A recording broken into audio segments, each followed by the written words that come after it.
Our next guest can really testify to the personal fight. After his wife's devastating diagnosis, Victor Gospodinoff committed to the fight against cancer because he was determined that his wife would wear the purple survivor shirt and walk around the track each year at relay. Please help me join and welcome Victor to the stage as he shares his story of how he joined the fight and why he continues to fight by volunteering for the Relay for Life of Doral. Victor?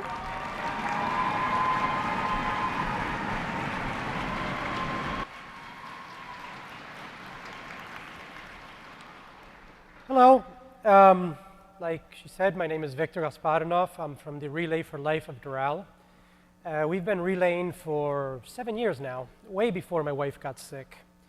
But before we get into that, I'd really like to tell you about how we discovered that my wife had cancer.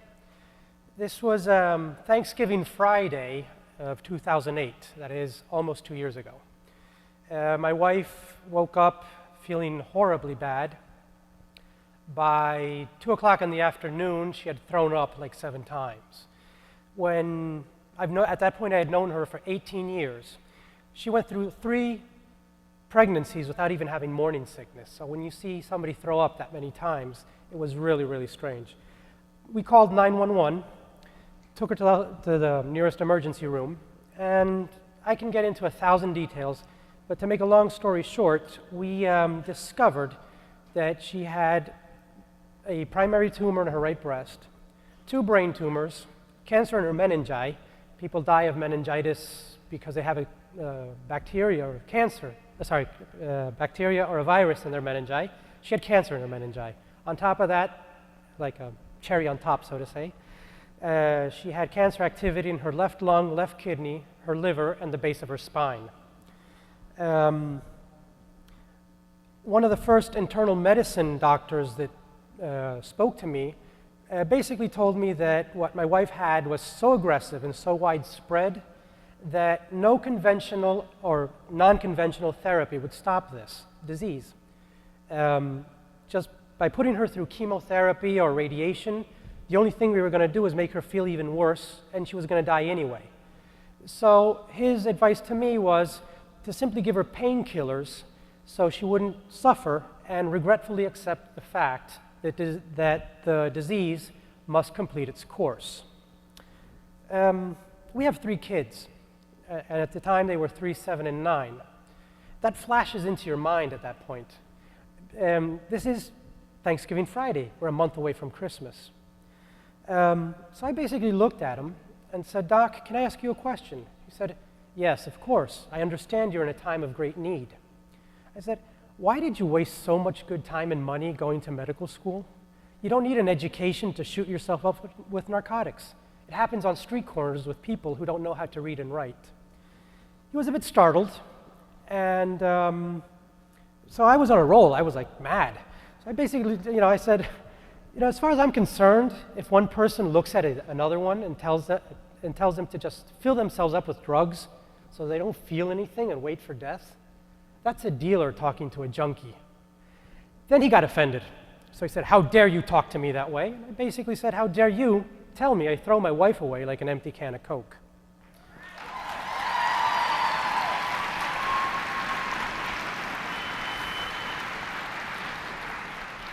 So without even waiting for a transfer, I pulled her out of that hospital, signing an AMA, against medical advice, took her straight to the Baptist Hospital in Miami, where we met our guardian angel, Dr. Paul Kawin. He basically told me that the only thing we could do for Anna was to initiate 4 types of cancer treatment simultaneously, because if we attacked one aspect, the other openings, so to say, would just eat her alive. So Anna started with, a tremendously aggressive treatment. She would get radiation to the brain first thing in the morning, chemotherapy straight into her spinal fluid through a special valve in her skull, and 2 types of chemotherapy through her bloodstream, all in the same day. She was down to 78 pounds at one point. She was hospitalized for more than 4 months. She spent another 4 months in bed. it was bad. I mean, and at the same time, you have to take care of your kids.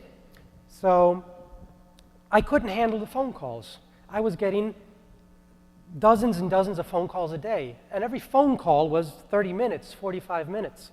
And the only thing that's fair to everyone on earth is the 24 hours a day has.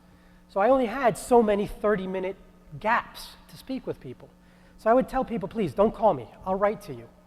I'll write you an email. Give me your email. And that list started to grow. People started resending these emails to others. Today, that list has close to 5,000 people from all over the world. And the mental exercise of having to just look at what had happened in the last 24 to 48 hours and write something positive about it was so helpful for me as a caregiver.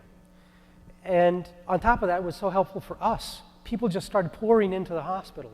And we're Catholic, not too hardcore. And I didn't care who you were in the very positive way. I mean, we had everybody come in. We had rabbis, Jehovah's Witnesses, Buddhists, whatever. They all came in. Anna is alive today because literally thousands of people in the world asked for this to happen. The positive energy, the belief, the faith, that's what got her out of this hole, regardless, on top of the doctors, obviously. And in all of this mess, one of the most important pillars of support were the friendships that we forged during our 7 years as relayers. I mean, I don't know how I would have been able to confront all this if I hadn't had the experience of dealing and speaking to so many ex-cancer patients, cancer rejects, like somebody said yesterday. So I really, the torture of not knowing if your wife, the person you love, adored from day one, is not going to make it, or at least that's what you're told. That even Dr. Kaywin said a week before Christmas, she has a 3% chance to make it alive to the end of January. And so that's when the real problem started, because I just said, I'm not going to pay attention to the 97%. I'm going to hang on to that 3%, and they're going to have to pull it out of my hands, with fingernails and all.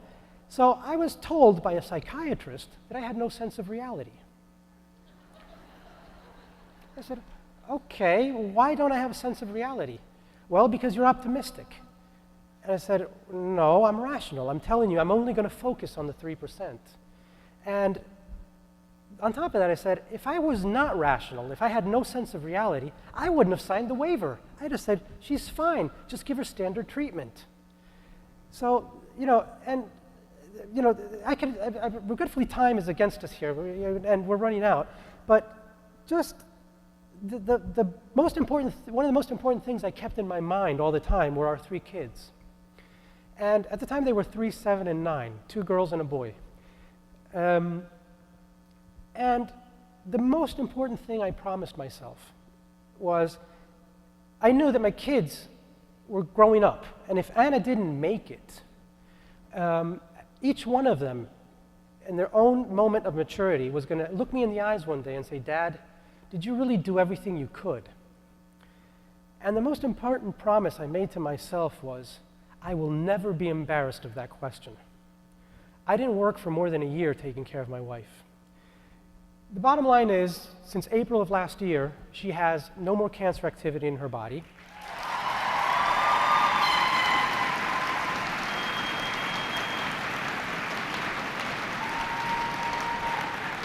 She started to stand in June of last year. By August, she was declared officially in absolute remission. In November, she was walking up and down the stairs at home, and since March, she doesn't use a walker anymore. So I could brag about her all day long, but an image is worth 1,000 words, they say. So I'd like to present to you miracle girl herself, one tough cookie, my wife, Anna.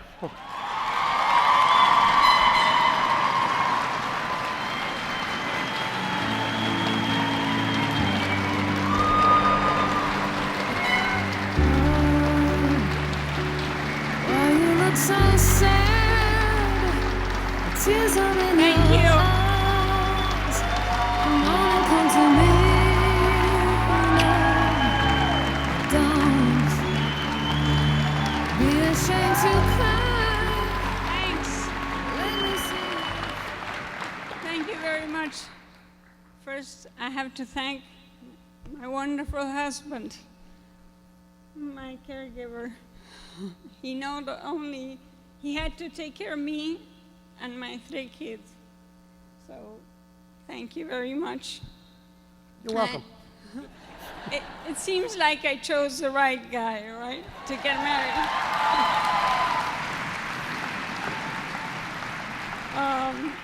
I also have to thank my family, friends, and of course the relayers, and the American Cancer Society. Everybody, even people I don't even know. As he said, many people were sending messages, and I have to thank all of them.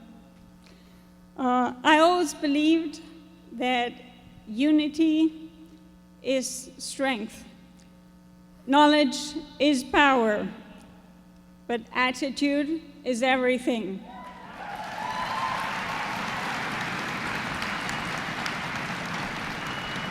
So, please, I beg you, fight back as much as you can and never, ever give up. Because miracles do happen.